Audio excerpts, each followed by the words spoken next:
Il a sauvé 2 bébés des ordures, et 20 ans plus tard, une surprise a changé sa vie. Elias a toujours vécu dans l'ombre de la ville.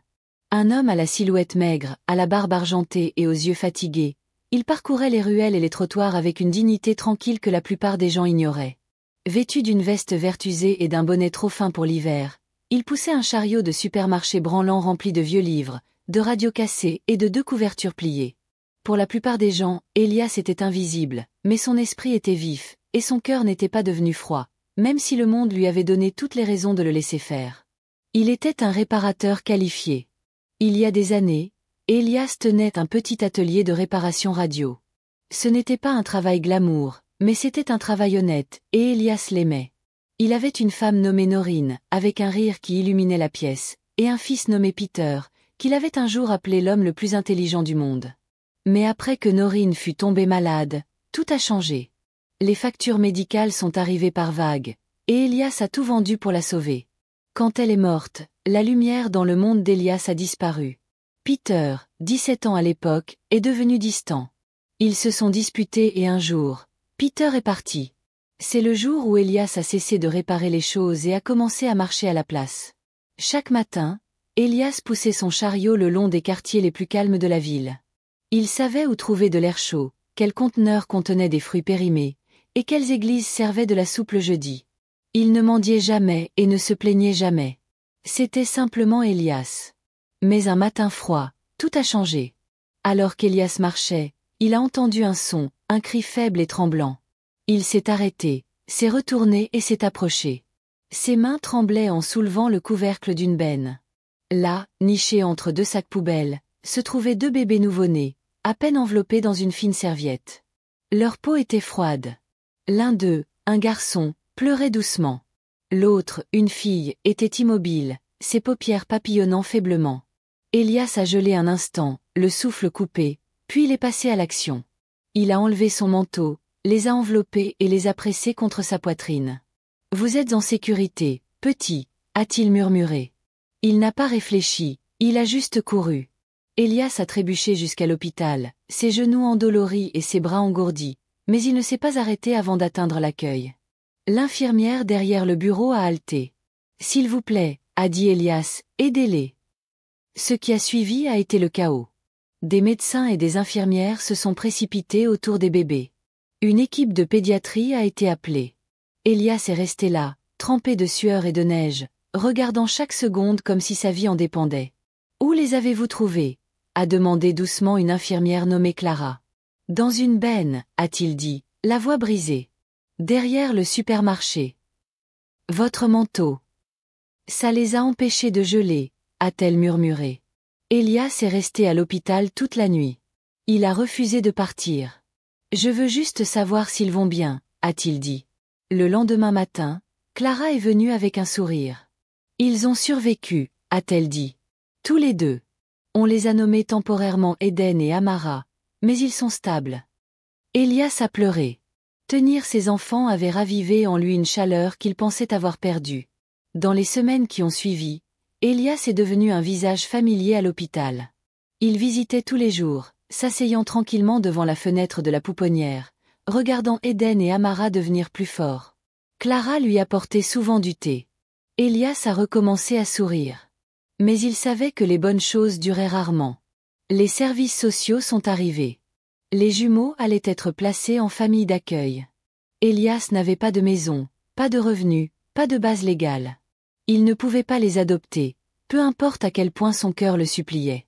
Clara était avec lui cette nuit-là, alors qu'il regardait les bébés être emmenés. « Vous les avez sauvés » a-t-elle chuchoté. « C'est ce qui compte. » Il a hoché la tête, les yeux pleins de larmes.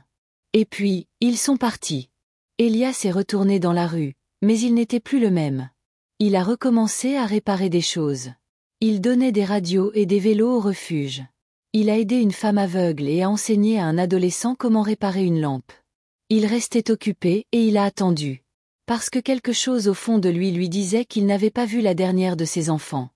0 ans s'était écoulé depuis qu'Elias avait trouvé les jumeaux. Sa barbe était maintenant entièrement blanche, sa démarche plus lente. Il vivait au refuge à Venaos. Il avait trouvé une étrange paix dans la simplicité. Il réparait des lampes de poche, fabriquait des jouets à partir de déchets et donnait des conseils aux jeunes. Chaque année, le 3 novembre, Elias retournait dans la ruelle derrière le supermarché, non pour revivre le moment, mais pour l'honorer. Il laissait derrière lui quelque chose de chaud, une écharpe, une couverture de bébé, une paire de moufles. Dans son cœur, c'était un remerciement au moment qui lui avait rappelé que sa vie avait un but. Il ne savait pas ce qu'étaient devenus les bébés. Il imaginait parfois qu'il vivait dans une famille aimante.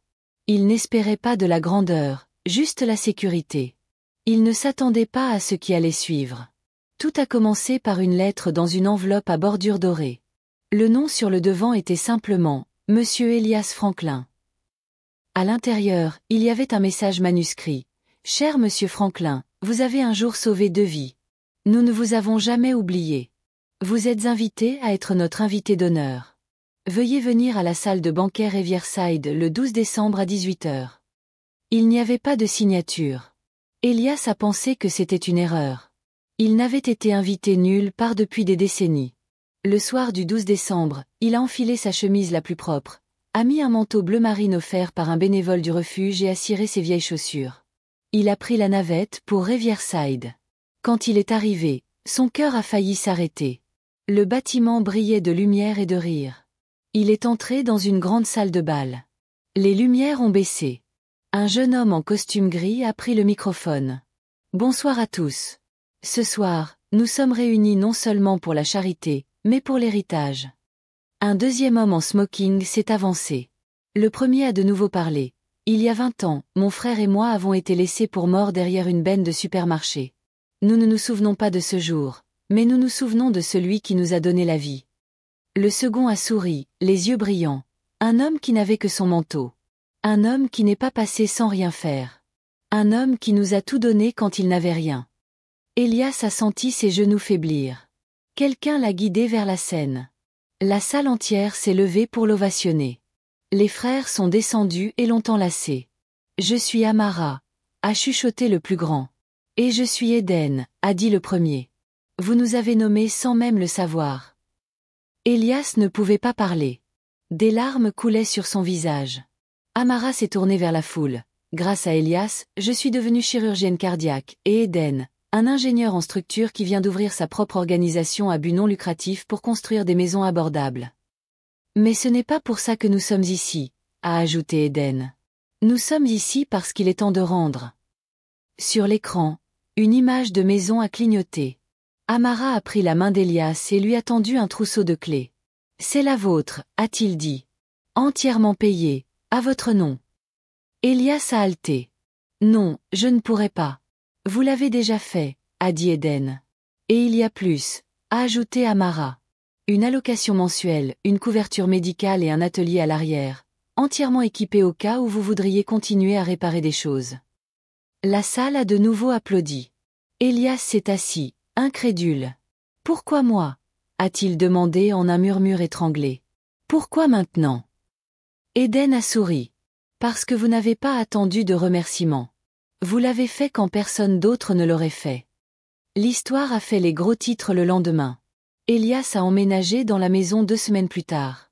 Les voisins l'ont accueilli avec des plats. Les enfants lui apportaient de vieilles radios à réparer. Chaque vendredi, Amara et Eden venaient avec des courses et des nouvelles de leurs projets. Parfois, ils riaient. Parfois, ils restaient en silence, profitant simplement de la présence de l'homme qui avait sauvé leur vie. Elias les regardait toujours avec la même admiration. Non pas à cause de leur diplôme, ni à cause de la maison, mais parce qu'au final, l'amour avait fait le tour. Et l'homme qui avait autrefois sauvé 2 bébés abandonnés était maintenant entouré de chaleur, de dignité et de famille.